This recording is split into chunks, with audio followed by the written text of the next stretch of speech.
నిమ్మకాయ దండలు నిలువెత్తు వేయంగా గుగ్గీలం పగలు పూనలేవంగా నిమ్మకాయ దండలు నిలువెత్తు వేయంగా గుగ్గీలం పగలు పూనలేవంగా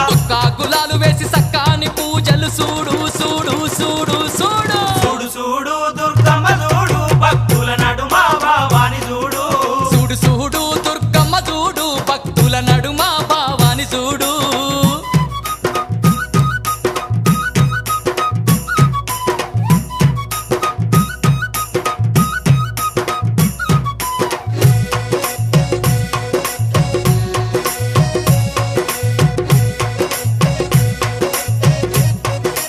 అమ్మా బంగారు బిందల్లా గంగ నీళ్లు తెచ్చి అమ్మా భవానికి అభిషేకం చేయంగా బంగారు బిందల్లా గంగ నీళ్లు తెచ్చి అమ్మా భవానికి అభిషేకం చేయంగా చల్లాటి నీలాని సంబరపడుతుంది చూడు చూడు